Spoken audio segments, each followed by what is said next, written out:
It's a good bounce back win for us today. I thought we started the game with the right tone on the defensive end. And so that was Chelsea Gray's name once commanded respect until it suddenly didn't. Her omission from the latest Team USA roster signals far more than a routine shuffle. It marks the quiet collapse of an unwritten code that long governed international basketball selection. 4 years, veteran loyalty, Olympic hardware, and locker room gravity define the formula. That formula is now gone. In its place stands a ruthless new priority: immediate impact, relentless speed, and adaptability to a global game that no longer flinches at the red, white, and blue. Through that lens, Gray and Britney Griner, once untouchable pillars, became expendable. This decision doesn't merely bend tradition, it confronts it head-on. This isn't about personalities. It's about philosophy. USA Basketball has redrawn the map, embracing a youth-driven roster that wagers everything on versatility, shooting, and athleticism over tenure and titles. With Caitlyn Clark emerging as the offensive centerpiece, the direction is unmistakable. Build a team that can evolve with the international game instead of leaning on legacy. It's an uneasy shift, but a deliberate one, signaling a future aimed squarely at 2028. Then the leak hit like a tidal wave. Behind closed doors at Team USA, whispers exploded into a full-blown roar. Caitlyn Clark was in. Chelsea Gray was out. Britney Griner was gone too. And the most stunning part wasn't the outcome. It was the execution. There was no slow political unwind, no ceremonial exit. It was swift, decisive, and final. The coach made the decision. That phrase echoed through locker rooms and front offices like a warning siren. This wasn't a loyalty play. This was strategy, plain and calculated. When reporters pushed for answers, no fingers were pointed, but the silence spoke volumes. There was no attempt to soften the truth. The selection wasn't about who had been great, it was about who was great right now. And if that meant cutting loose names that once felt automatic, so be it. Chelsea Gray, Olympic gold medalist, WNBA champion, veteran floor general, found herself on the wrong side of a newly drawn line. Not because her skill vanished, not because her resume faded, but because the standard changed. The game evolved, and Team USA wasn't waiting for anyone to catch up. Her absence sent a clear message. Sentiment was out, production was in. This wasn't disrespect, it was arithmetic, hard numbers and harder truths. Gray's recent form dipped, injuries lingered, age crept in, and positional overlap made the decision easier than fans wanted to admit. She still had defenders in the media and loyal supporters, but the message from the top was unmistakable. This program wasn't looking backward. And then there was Britney Griner. Her name alone still carries gravity, forged through a decade of dominance and an imposing presence on the global stage. But even Griner wasn't immune. Leaving her off the roster wasn't personal, it was philosophical. Team USA's new direction is fast, versatile, perimeter-driven, and the traditional dominant big, no matter how iconic, no longer fits that puzzle. Griner's leadership and legacy aren't in question, but the coaching staff had one mandate: build a roster capable of winning against modern international competition. That required asking the unthinkable: what if legacy is the problem, and what if it's slowing everything down? The fallout was immediate. The moment the roster leaked, the internet erupted. Fans were furious, confused, and, in some corners, energized. The absence of Gray and Griner wasn't just surprising, it felt sacrilegious to many. At the same time, Caitlyn Clark's inclusion sparked a separate firestorm. Hadn't she been left off the original Olympic roster? What changed? Or was this always the plan? Insiders insisted the shift had nothing to do with pressure, ratings, jersey sales, or social media buzz.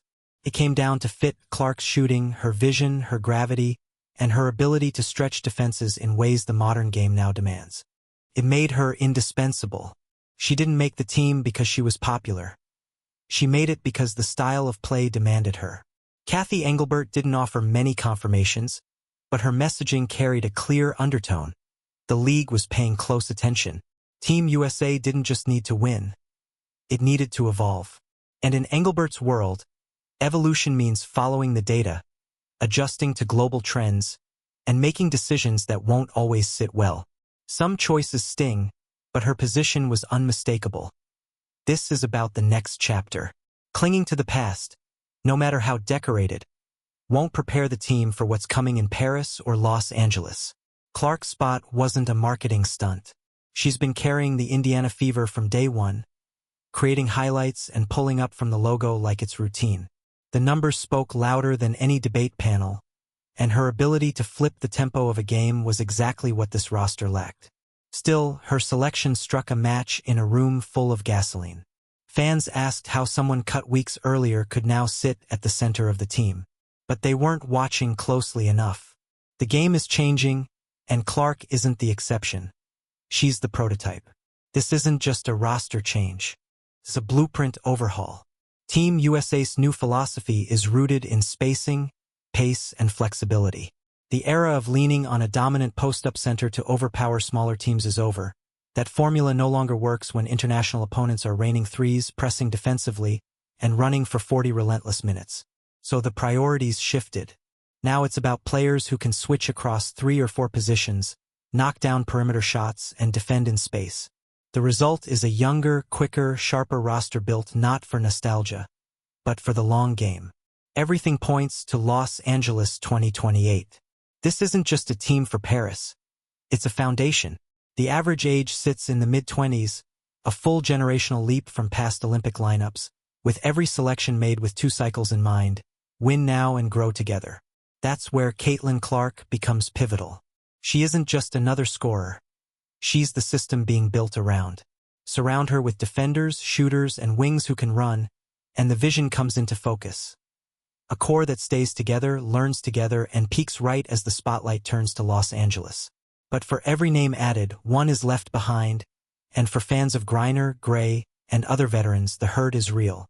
These players helped build the reputation of USA basketball, and their absence feels like an eraser, even if that was never the intention.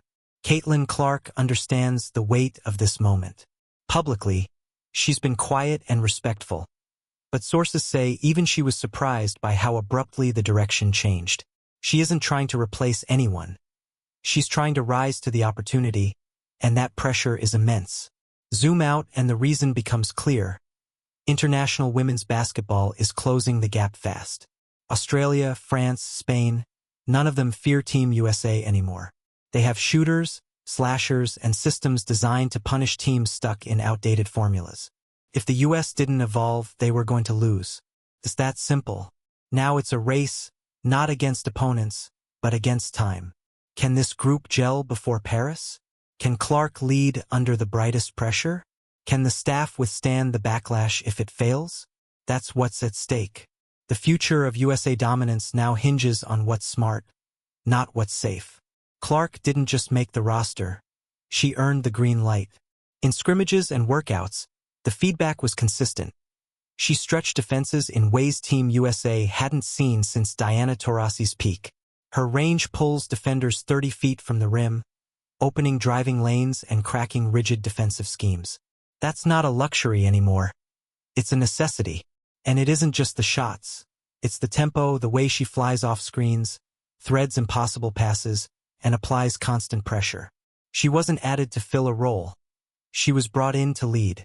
That isn't a small tweak. It's a franchise-level shift in philosophy. Veronica Burton was another quieter omission, not a headline grabber. But her defensive edge and steady presence had quietly made her a sleeper pick among analysts. Still, she too was cut in favor of players with higher ceilings, more offense, and greater versatility. It wasn't that she failed, it was that the upside wasn't enough.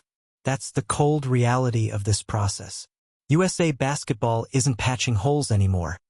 They're chasing dominance. And if a player can't deliver on both ends at the speed the global game now demands, there's no room left. It's ruthless, but it's the kind of ruthless that wins gold medals. If there was any doubt, insiders at Team USA's training camp said the intensity was unmistakable from the opening whistle. No spot felt secure.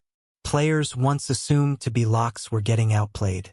Younger talent was louder, more aggressive, calling for the ball and accelerating the pace.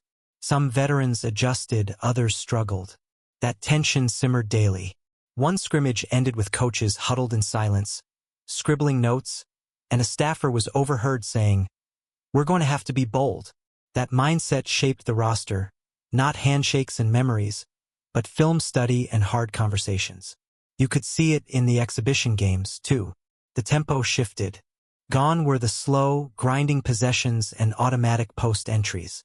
Instead, they were flying, Clark orchestrating pick and rolls, slicing defenses apart, wings spacing the floor, big switching and defending in space. This wasn't evolution.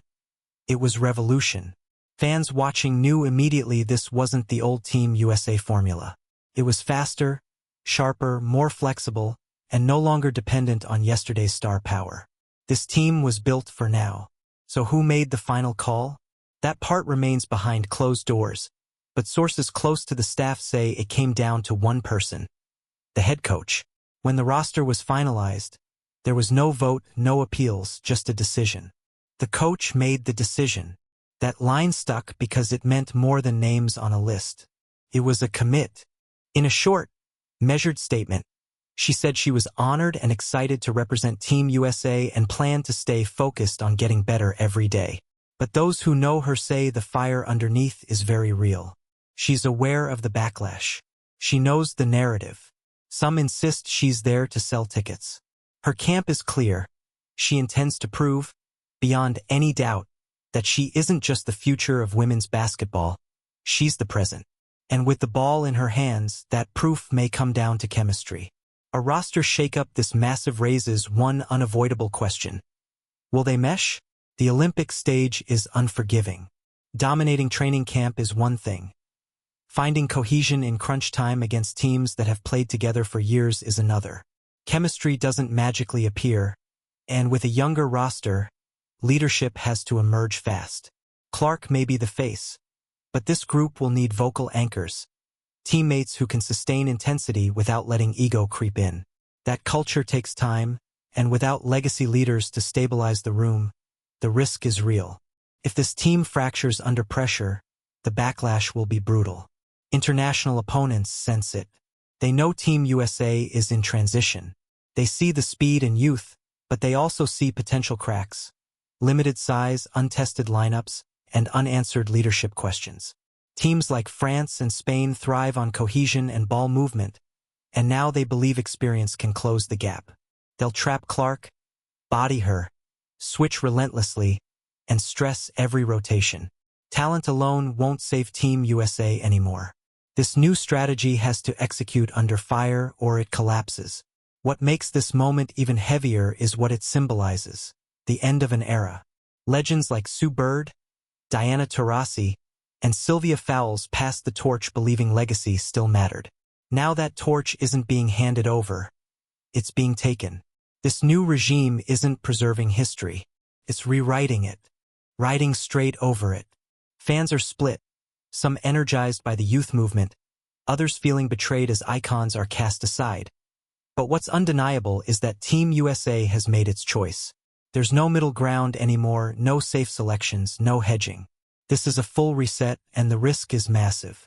A roster nobody saw coming, a future nobody can predict. Caitlyn Clark now stands at the center of the most controversial rebuild USA basketball has attempted in decades, and her success or failure will define the entire experiment. If she leads this team to gold, the critics disappear overnight. If she doesn't, the backlash will be merciless.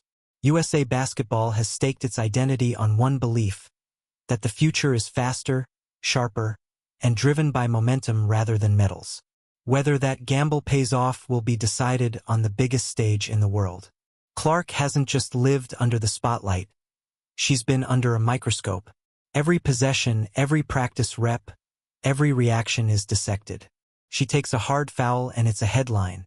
She responds with 25 points and 6 deep threes, and suddenly it's a debate about flash versus substance. This new Olympic role only amplifies that pressure. Stepping into international play with the weight of the program on her shoulders, the physicality will only intensify. Opposing defenders aren't chasing hype. They're coming to test her, body her, force mistakes, and see if she cracks. If she isn't ready, it will be exposed immediately. But if she is, Team USA may have just found its new face. The The media has feasted on it, turning the roster into daily spectacle. Some voices rage about disrespecting veterans, others hail it as the boldest strategic move since the Redeem Team, while skeptics accuse the program of chasing attention. Strip away the noise and the truth is simple. This decision matters. It's not a one-off. It's a shift in the power structure of American women's basketball. Agree with it or not, a generational collision is unfolding. Inside the walls of USA Basketball, the debate was intense. This wasn't a decision made lightly. Sources close to the selection process describe heated meetings, analytics teams pushing for youth, veteran coaches advocating experience. Some wanted a roster built for Paris, others for Los Angeles 2028. In the end, the future won. Those arguing for change insisted the rest of the world had already caught up. Team USA could no longer dominate by default. Every roster spot had to be earned, not inherited. That kind of thinking ruffled feathers, but it forced the organization to face a truth long ignored: complacency. At the heart of it all lies one brutal reality. Legacy doesn't win games anymore. Sure, it matters to fans, marketing, and history, but when the whistle blows, it's about who delivers today, not a decade ago. That's the logic behind the cuts. Chelsea Gray, Britney Griner, once the team's backbone, now fell short. If your numbers dip, your role overlaps, or your body can't keep pace, you're gone. Medals don't matter. Contribution does. So who forms the new core? Caitlyn Clark, as lead guard and primary shot creator, is front and center, but she's not alone. Breakout wings who can defend every position, bigs who stretch the floor, and guards who prioritize function over flash fill out the roster. There's no dead weight, no passengers. These players aren't just complementary, they're foundational, built for transition, switching, and the speed of the modern international game. Olympic experience is optional. The exact skill set to survive today is mandatory. This isn't just about Paris. It's about building toward Los Angeles. Inside the walls of USA Basketball, the debate was intense. This wasn't a decision made lightly. Sources close to the selection process describe heated meetings, analytics teams pushing for youth, veteran coaches advocating experience. Some wanted a roster built for Paris, others for Los Angeles 2028. In the end, the future won. Those arguing for change insisted the rest of the world had already caught up. Team USA could no longer dominate by default. Every roster spot had to be earned, not inherited. That kind of thinking ruffled feathers, but it forced the organization to face a truth long ignored: complacency. At the heart of it all lies one brutal reality. Legacy doesn't win games anymore. Sure, it matters to fans, marketing, and history, but when the whistle blows, it's about who delivers today, not a decade ago. That's the logic behind the cuts. Chelsea Gray, Britney Griner, once the team's backbone, now fell short. If your numbers dip, your role overlaps, or your body can't keep pace, you're gone. Medals don't matter. Contribution does. So who forms the new core? Caitlyn Clark, as lead guard and primary shot creator, is front and center, but she's not alone. Breakout wings who can defend every position, bigs who stretch the floor, and guards who prioritize function over flash fill out the roster. There's no dead weight, no passengers. These players aren't just complementary, they're foundational, built for transition, switching, and the speed of the modern international game. Olympic experience is optional. The exact skill set to survive today is mandatory. This isn't just about Paris. It's about building toward Los Angeles. There's no real script for this. Some of these athletes may never wear the red, white, and blue again. That's not just a roster snub. It's a career crossroads. While the internet debates who deserved it, these players are living with the fallout of a system that moved on without them. So now what? The roster is set. The decisions are final. The strategy is locked in. Team USA is marching toward the Olympics with a squad built for speed, spacing, and the future, while the rest of the world watches, waiting to see if the boldest roster shakeup in decades will flame out or redefine dominance. Caitlyn Clark sits at the center of it all, but so does the philosophy that put her there. This isn't about one player, it's a new standard, one that prioritizes output over history, upside over comfort, and evolution over tradition. If it works, the sport changes. If it fails, the backlash will be catastrophic. The basketball itself is the easy part. It's the interviews, the analysis, the relentless speculation. Every missed shot sparks think pieces. Every win gets credited to the system. Every loss, well, that's on everyone. Welcome to the center of the storm. And yet, this is the weight of being the face of a generational shift. Clark isn't just running point. She's carrying the reputation of an entire philosophy. She's the focal point of a team that left legends behind. It's not just about winning now, it's about proving that bold decisions can pay off. What happens next isn't only gold or silver. It's whether USA Basketball made the right bet. This team is a high-risk, high-reward blueprint for the future of women's basketball. If it clicks, the world takes notice and imitates. If it fails, critics demand a return to the old ways. Every minute on the court matters. Every lineup decision, every possession. There's no safety net, but there's no ceiling either. This team is designed for what's next. Whether you love it or hate it, one thing is certain. This version of Team USA isn't.